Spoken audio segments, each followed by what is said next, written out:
Good morning. I'm Chris Fettes, your CEO of Coastal Electric Cooperative.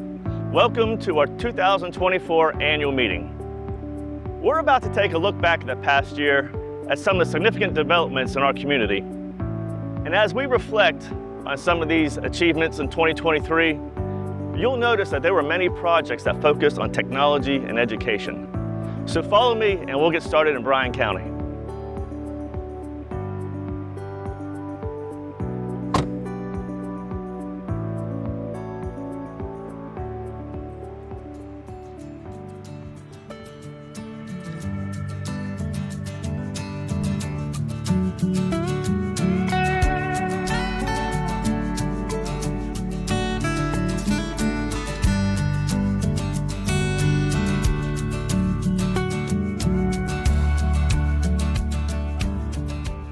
So this is one of our new developments in coastal Georgia, Heartwood and Richmond Hill.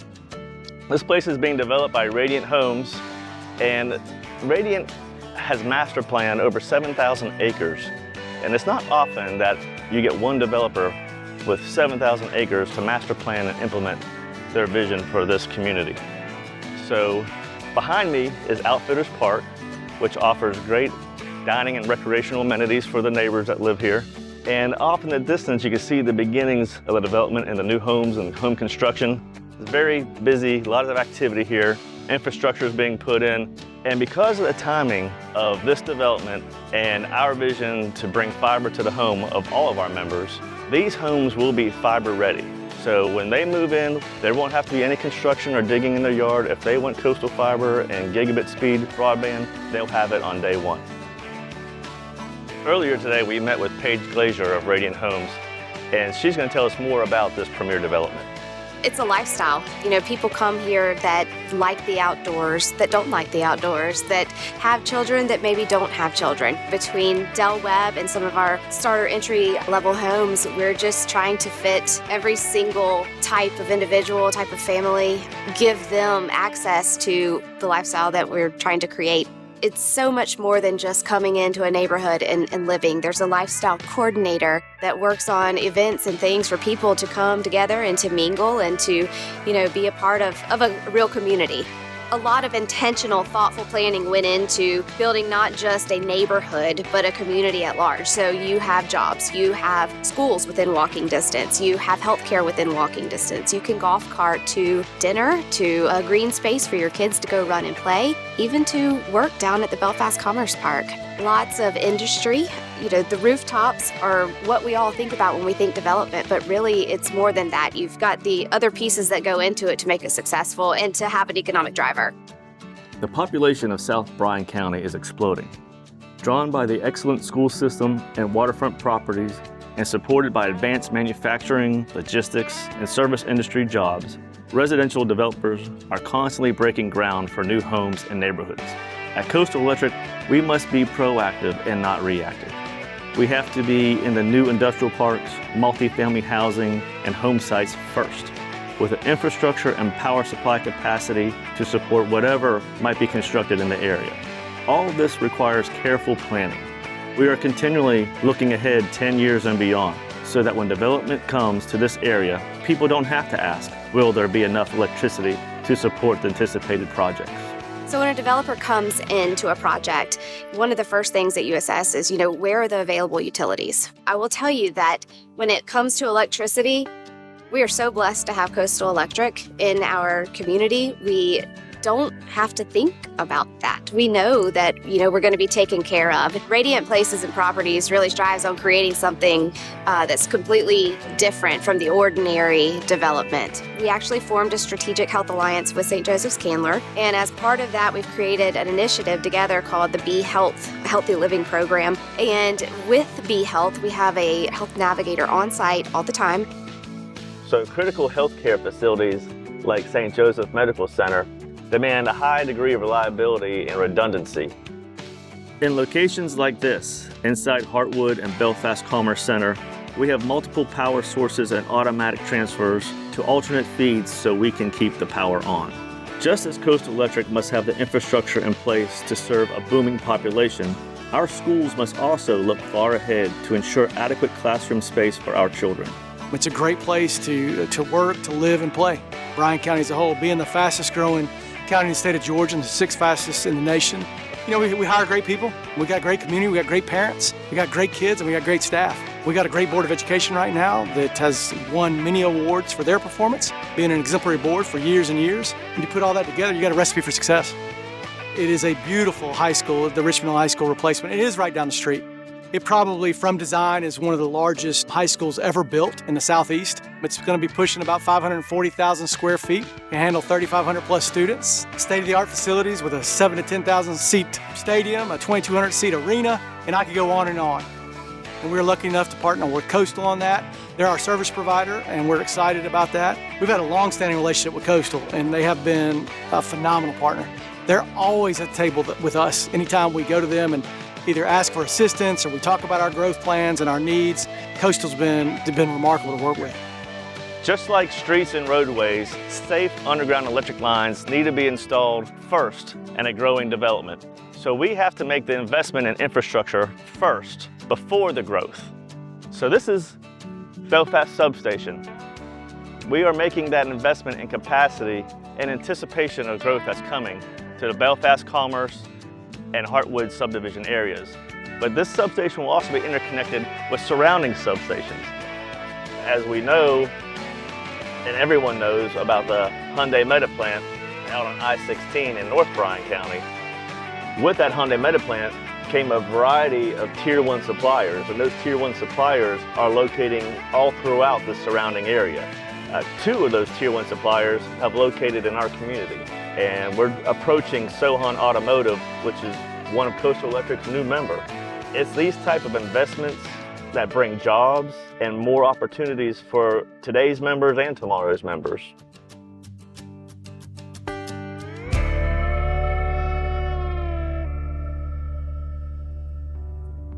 I'm still impressed by all the planning and amenities that are being designed for this community.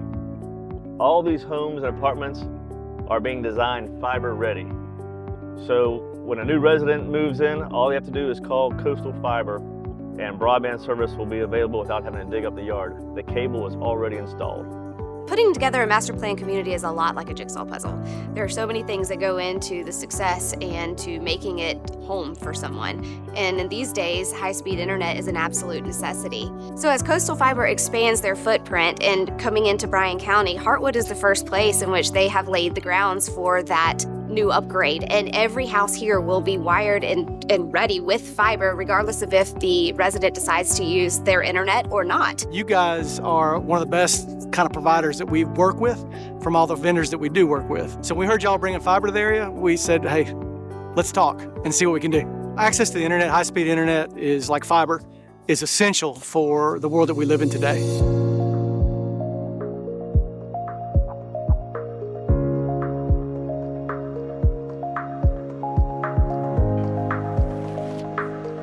So we're at Tradeport Substation, and I'm about to introduce Brian Hayes to you. Brian is our VP of Engineering and Operations, and him and I have been working together over 15, almost 20 years now, to design and build a more advanced electric grid for our community. Brian has envisioned our utility network interconnected with fiber optic cable for more than a decade, even as early as 2010 when we started building fiber to our substation, when a new 115 kV transmission line was constructed across the salt marsh parallel to I-95 between Liberty and Bryan County. We installed a 96-strand fiber optic cable on those tall towers.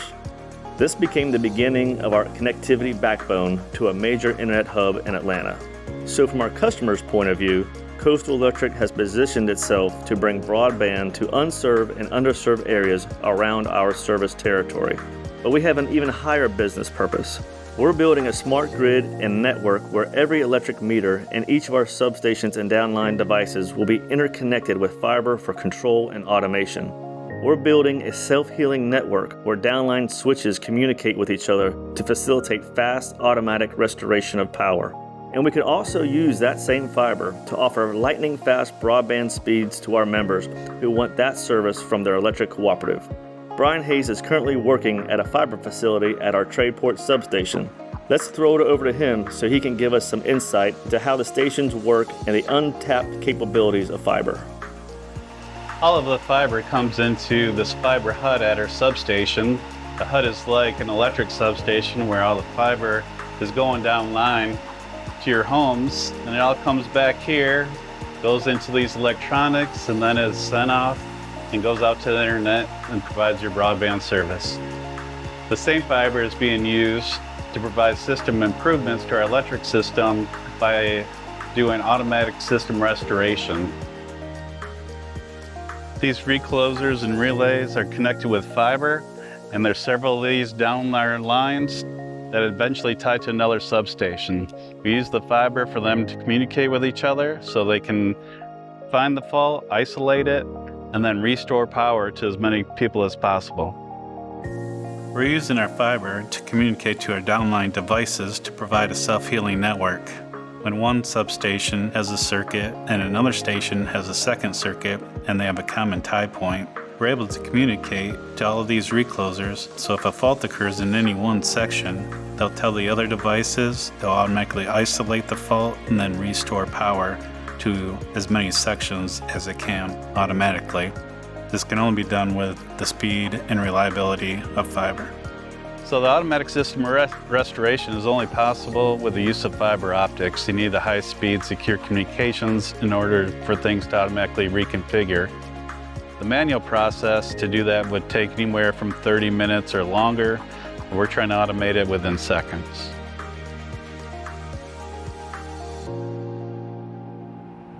Coastal Electric's mission is to provide safe and reliable infrastructure for economic development, and we are committed to the communities we serve. We not only serve the community, but we live here. This is our home. It's often said that our product is electricity, but our business is community and economic development. We're here at McIntosh County Middle School on Earth Day doing an EV day. We're working with all of the 6th grade students here at the middle school. We're doing a short presentation that sort of gives them an overview of what an electric vehicle is, how it works, what the history is, what its impacts are. And then we come outside and we look at electric vehicles. We've got a lot of different vehicles, from a race car built by Richmond Hill Middle School to e-bikes. We've got a variety of pickup trucks. We've got an F-150 Lightning that was loaned to us by the local Ford dealer. All these vehicles were provided by folks here in the community who wanted to be part of this to help educate these kids. And I think this is important when you look at sort of the history of electric cooperatives. You know, way back when, the 1930s, when co-ops were first started, they spent a lot of time educating people on how to use electricity. Co-ops invested a lot of money in what we'd call the initial electrification phase, Electricity 1.0, getting people familiar with, you know, electric cooking, an electric washing machine, those basic things. Fast forward to probably the 1960s, when air conditioning really started being adopted in homes across the country. Electric co-ops played a big role in that. They were big proponents of electricity for heat pumps, for air conditioners. So they again reached out to train, educate their members on what this technology meant, how it made their life better. So today we're sort of looking at electrification 3.0, if you will. We've got electric transportation that truly is transformational in terms of saving people money, in terms of its impact on the environment, but also just how fun it is to drive an electric vehicle. And that's reflected in what these kids behind us are seeing. So it's a great opportunity, but it's also a mission that cooperatives like Coastal Electric take very seriously. This is part of who they are. It's in their DNA. It's part of their cooperative mission for supporting education, for outreach to the community, and cooperating with each other to make this work.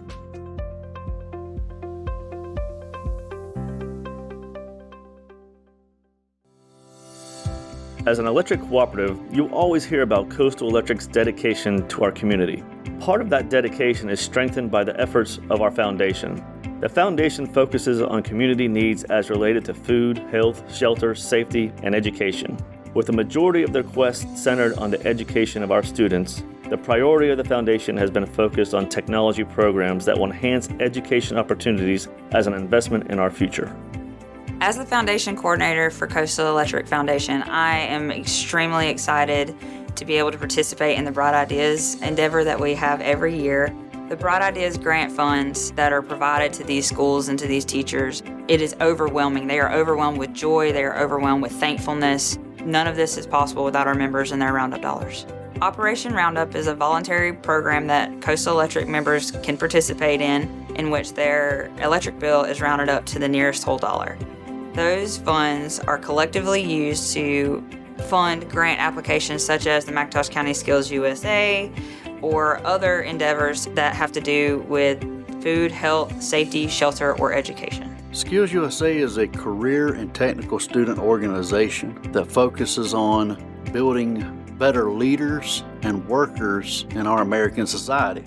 Through that organization, they look at all industries such as agriculture, audio-video, automotive, nursing, and it provides them with hands-on experience through competitions at the region, state, and national level.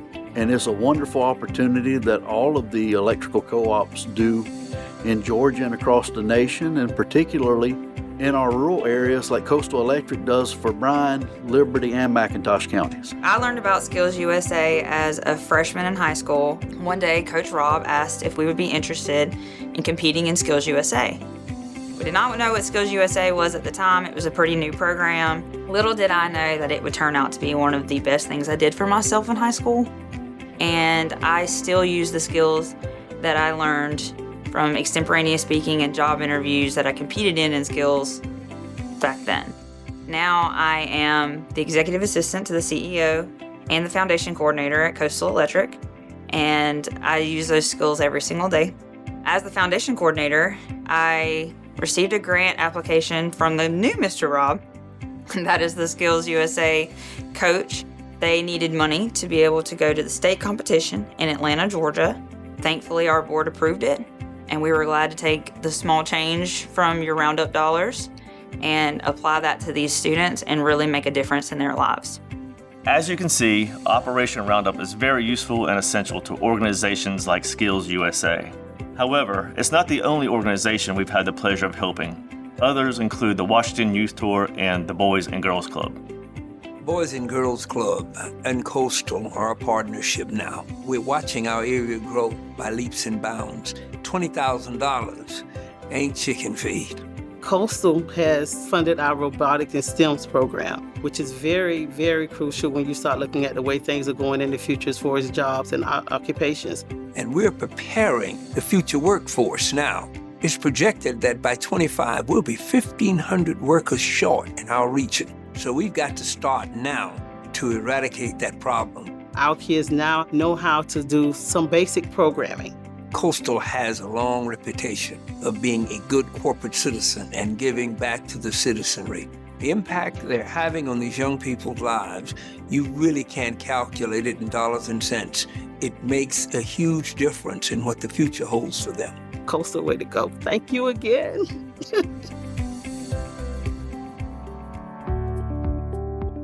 Recently, many of the foundation projects include robotics and electric vehicles. Our interest in electric vehicles was born in the Bright Ideas program when a Richmond Hill teacher wanted to convert a gas-powered go-kart into an electric go-kart. Now we're supplying electric kart kits to schools in Bryan, Liberty, and McIntosh counties. More relevant than ever, these hands-on education programs will lead to skilled job opportunities and the growing demand for full-size electric cars and trucks. This is the second time we've hosted this competition here at Richmond Hill Middle School. Students are currently racing in an hour-and-a-half heat, so 90 minutes. They have to run 3 different drivers in that. They try to go as many laps as possible in that 90 minutes. Everybody uses the same vehicle, the same batteries, the same motors. Really comes down to how good are they at putting the car together, but even more important, how good are they at optimizing their driving performance. It helps me with math because you have to find out how fast you're going and how much energy you're using to see if you need to stop for a pit stop to do more battery check. And it also kind of gives you like engineering because you get to build the car. It's very fun. They actually work really well together to where this team will help out that team. I'm learning how to develop teamwork, how to put things together correctly, and how to kind of drive a car. He doesn't have a driver's license yet. He's only 13. This is a good practice for us when we start permit and also for driving. He explained that they all worked on the car and that he trusts his team and their skills. Once I saw him suit up and I saw everyone checking all of the harnesses, Mom's anxiety went down. So excited. I like doing stuff that I've never done before, so I'm like, why not give this a try? So I joined it, I had fun with it, so I did it this year again too. I can do anything just as well as a boy can do. Kind of fun. There's one turn over there that you have to like slow down for, but if you turn off too much, it tires will scrape, so that's what happened with mine. But I figured out a way to get around that. Improvising. Oh, look at you. I've always liked engineering. I have a bunch of Legos back in my house, and I love to put stuff together, so I found that part really interesting. We kind of joked earlier about, oh my gosh, what's going to happen if it starts raining?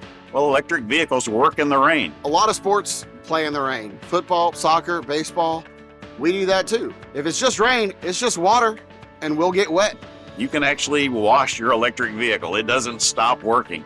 So this is a rain or shine event. When you look behind you, you see how many more people are here compared to even a year ago. So the program is catching hold. Every time we have new events in different places around the country, we get one little seed that starts, and then those events get bigger and bigger and bigger. There's more interest in electric vehicles. So this ties very well into that. We're training students how to plug into that in the future. Electric cars really interest me because I think they're what is going to become common in this world, and I really want to learn more about it. I'm thinking about going to Georgia Tech. I really want to go there because it's the best engineering school in the country, and I'd like to be an aerospace engineer after college. This is a multi-year project. It's a big commitment of sponsors like Coastal Electric who make this happen. So Coastal recognized the value of this in schools. They're actually expanding this program now to some of the other schools they serve in the area.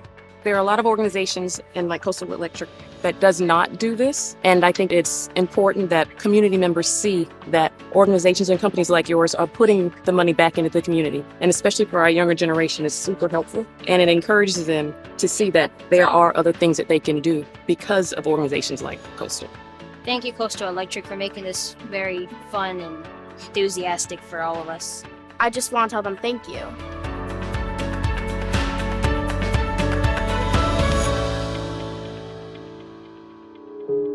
And then there are other needs in the community besides education. Sometimes it's the most basic necessities that many of us take for granted, like sleeping on a bed. I received a phone call one evening from our HR manager, Daphne Harris. She was out earlier that day looking for a project for our team building exercise. She contacted an organization called Sleep in Heavenly Peace. They at that point directed her to me, and she had no idea that I was involved with Sleep in Heavenly Peace. The Rotary Club that I'm a member of, we sponsor foster kids and kids in our neighborhood who are low income.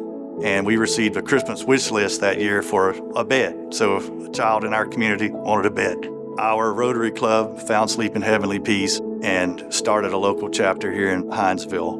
What we do is we receive applications from children in the local community who do not have a bed. They're sleeping on the floor, they may be sleeping on a couch, a pile of clothes. So at that point, we reach out to that parent and facilitate getting them a bed to make sure that no kids are sleeping on the floor. Daphne Harris.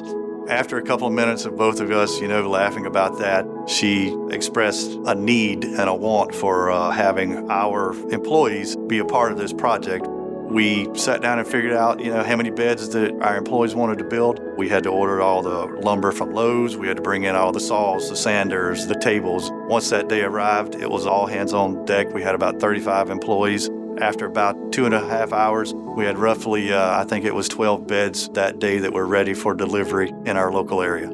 It makes me feel absolutely wonderful to be able to help these kids. If you don't have a good night's sleep, you can't focus during the day. Everything that they do during that day is, and I'm sorry, I get choked up.